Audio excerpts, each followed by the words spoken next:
Sveiki, esu Marius. Galbūt kažkam daugumai pažįstamas iš vienos reklamos.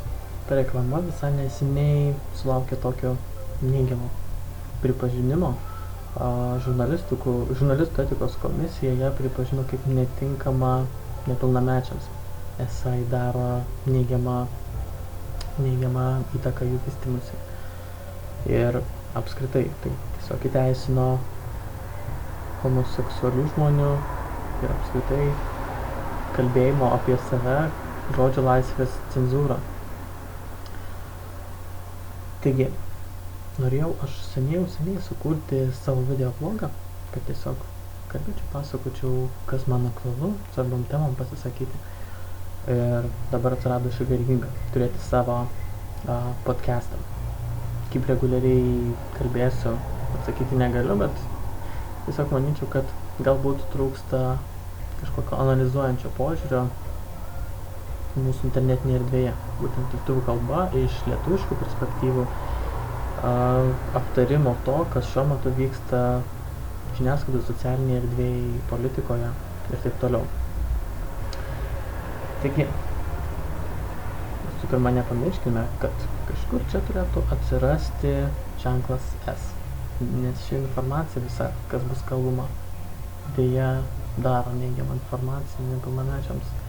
Ir kaip bebūtų gaila, nes vis tiek manau, kad tokie video ir toks kalbėjimas yra skirtas būtent visų pirma paaugliams, kurie išgyvena galbūt kažkokį tai periodą savo gyvenime. Tačiau,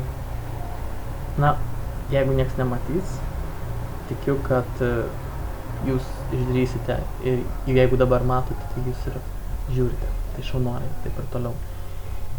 Ne viskas, kas sklinda iš televizijos ekranų, ką perskaitot naujienų portaluose, yra tiesa ir nenuginčiami faktai.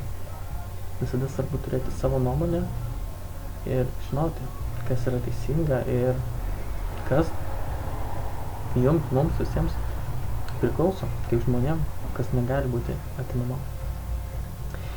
Taigi, savo pirmą šitą pasirodymą, savo pirmą pokalbį noriu būtent paskirti tam, kas įvyko visai neseniai.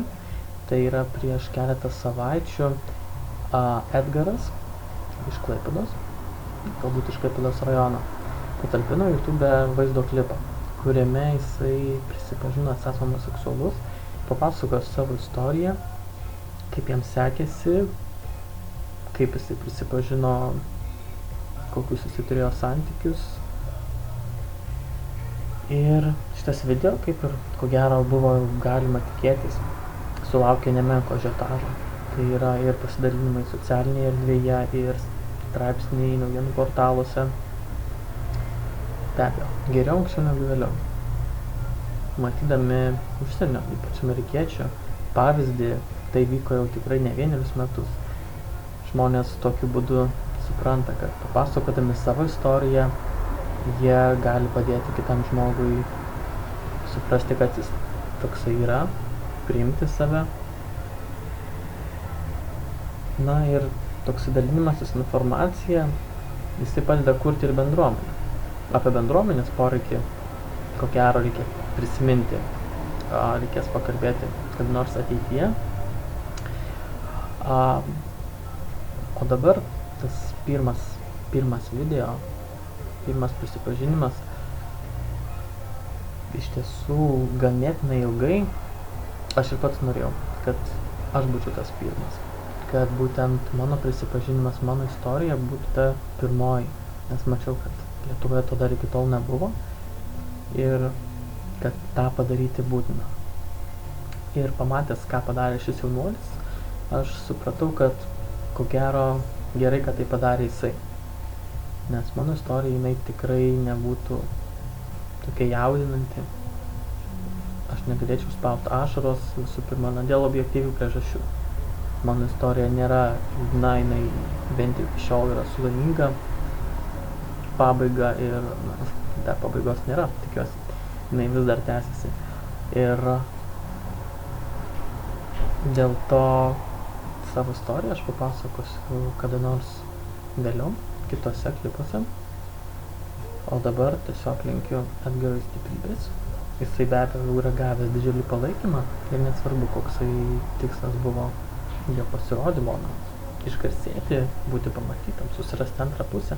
Priežasčių gali būti daugybė, bet tiesiog sveikinu jį, kad jisai tai padarė, kad išdrįso ir labai tikiuosi, kad tai nebus paskutinis kartas, kad atsiras daugiau išdrįsančių tai padaryti ir rasis tam tikrą tradiciją, tokio tarpusavio palaikymo ir bendravimo, komunikavimo, ne vien kažkokiais tekstais, tarkim Delfyje, bet ir galimybę kalbėti, pasakyti, ne vien paslėpti savo veido, kalbėti ir viską išlieti atvirai. Ko gero tiek šiam kartui plačiau, įskaitant ir mano paties coming out istoriją, bandysiu papasakoti kitą kartą. Tai ačiū, kad žiūrėjote ir iki.